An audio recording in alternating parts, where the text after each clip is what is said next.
So the question then is, how do we change the way that we look at our past self? And why can we typically look at ourselves in an unconditionally loving way?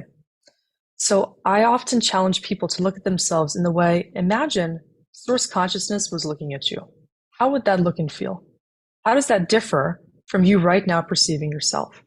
If you look at yourself in a way of being highly analytical, scrutinizing your past, looking at every single flaw, trying to compartmentalize who you are across the emotional, mental, physical domains, and try to optimize yourself by proving yourself to be better than you actually feel deep down, that's creating more of these internal fragments.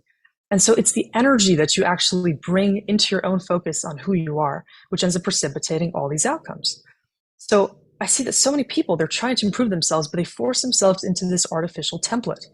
And one of the really scary things is that they could even be doing the right things, like say eating healthier, working out, doing certain proper routines to maintain with a healthy, coherent lifestyle. But it's the energy of conditionality that they may be applying to themselves, which keeps them stuck. And this is a really, really interesting point to look at, which is that if your brain is dictating the right way, the thing that you need to be doing to achieve the XYZ, perfect factor for your ideal self in the future, but you're not actually experiencing love in the process of doing those things, it's still bound to lead to devastation. It's still going to reveal to you ultimately that you're lying to yourself along this process, that the energy of conditionality you're applying to yourself is still going to manifest deeper insecurity. Or you might have these situations like you meet the ideal person or the ideal situation arises, but you still end up sabotaging it subconsciously. And that brings us to the point of the split between the conscious and subconscious minds. And so somebody had asked to, let me pull up this question. Basically, what's the difference between a conscious thought and a subconscious thought? Yeah, how can we determine whether a specific thought originates from the conscious mind or the subconscious? And this is really where it gets interesting, because you often can't tell the difference between what is actually a conscious thought or a subconscious thought, because both tend to be entangled. Conscious thoughts are probably 10% of your overall thinking. These are the things that your ego kind of projects in order to produce a rational sense of living and being. These tend to be survival-based thoughts. Or for example, you're an entrepreneur and you want to achieve success, and so you create a goal for yourself, and your conscious mind is going to strategize in order to achieve the set objective. Your subconscious mind would bring in the intuitive feedback, which often can clash with the conscious mind's decisions. Subconscious is very emotionally imbued with meaning. And so whenever there is emotionality, that speaks more to the subconscious intention, which is how you're actually experiencing yourself at your core. Now, the tricky part is, how do you know if what you think is the right solution consciously is actually the right thing, or if it's actually biased because your subconscious program is prevailing? For example, you might be setting a certain goal to manifest something that you think is the right way to go, but your subconscious is essentially biased because you don't actually love yourself. Immediately, you're dealing with a reality in which you're going to be doing things that you think are right, but subconsciously they're setting you up for failure because you're inconsistent, because you haven't actually understood that the subconscious program is prevailing. And so that's the most important thing to analyze. In your entire self-analysis, in the analysis of your mind, are these thoughts actually connected to a positive well-being? Are they connected to love? Are they synergized with the state of well-being that you want to be experiencing, or the kind of reality that your soul would want you to be experiencing? Or are these things more connected to programs that were artificially instilled in you? Are these beliefs that are just confirming what your parents instilled in your mind, or society, or that were just examples that you picked up on from the media, from anybody else, which are essentially just artificial programs? This is the most matrixy aspect of reality, I think, when we just pick up information from different egregores, from different entities and sources, and we conjure up a state of self, which is just focused on conforming and surviving based on fitting into that same template. And if these things then end up creating our conscious thoughts, then we're not even living in the conscious self. We're not even aware of why we're thinking what we're thinking, why we're feeling what we're feeling, why we want to do what we want to do. We're just living to prove the subconscious program correct. And it's really scary to think that most of us don't even realize the difference between what is us, what is a truly conscious program, and what is an unconscious program.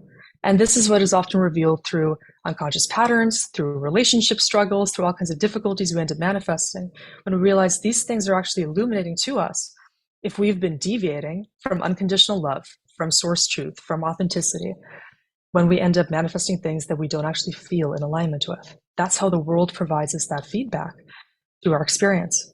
And so possibly the most triggering point I could chuck at you guys is really thinking about everything in your reality is a manifestation of some part of you. Even if we just look at it as an experience, as a feeling that ends up transpiring because of something we end up connecting with. Let's just throw ourselves into the deep end and assume that every single thing you've ever experienced and will experience is connected to what you're wanting to experience on a subconscious level. You may not realize right now why you would want to be going through those things. But if we assume this to be true, then the meaning starts to make more sense. The meaning is how you take in the environmental feedback, the program, the relationship, the lesson, the tragedy, whatever it is, and how you internalize it and allow it to shape your personal worldview. Is that attachment to what's happening to you leading to more suffering, or is it leading to liberation and deeper awareness? If the way that you relate with everything that happens to you in a very parasitic kind of a way, or try to defy what happens to you as something that isn't actually an expression of you, then what you're going to be dealing with is more separation. This is how, many even spiritual people start to experience reality as a punishment. They start to think, why are all these bad things happening to me? I'm such a good person, right? And that's because there's still a detached relationship within the self and a lack of awareness that the subconscious really is ruling our reality. And so if we take it a level deeper, then the real cause of this is victim consciousness.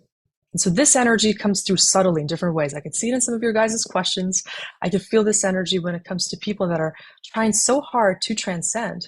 They're trying to make sense of their past, but they're not able to really arouse the power in them to transmute victim consciousness. And so that energy comes through any single time you feel completely stuck in any situation, or you can't transcend that you were in the past a lesser conscious version of yourself, or you can't forgive yourself for something that you once did or other people for creating that deep learning that is allowing you to master unconditional love.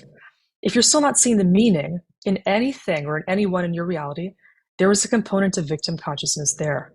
And so if you want to really take, personal mastery to the next level, consider if there's anything that you can't forgive, can't accept, can't come to terms with, there's an aspect of yourself that is choosing to remain a victim in that moment.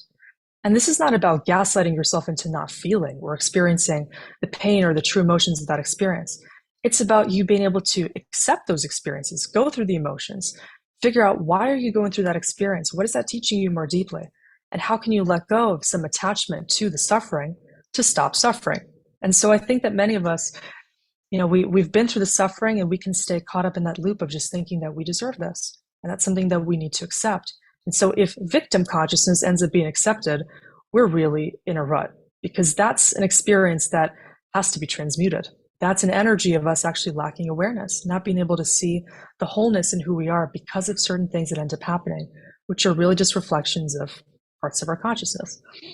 So I challenge all of you to think more deeply about where are you still playing the role of the victim? Because ultimately, this is you playing the victim within yourself. It's something you don't want to see. It's a part of you that you're still trying to hide from. It's part of you that you feel maybe doesn't deserve loving. It could be specific qualities or traits, which you end up seeing are hidden from yourself and then end up creating different circumstances in your reality where you feel that you're being inauthentic simply because you're hiding those things internally. And so that's really revealing the split between conscious mind and subconscious. You can't even show up consciously in the way that you want to unless you subconsciously move into the space of awareness and acceptance. And so I feel that's the prerequisite for absolutely anyone trying to figure out these deeper aspects of self. We need to be ruled by a desire to love and to harmonize as opposed to just be super judgmental of all that we are.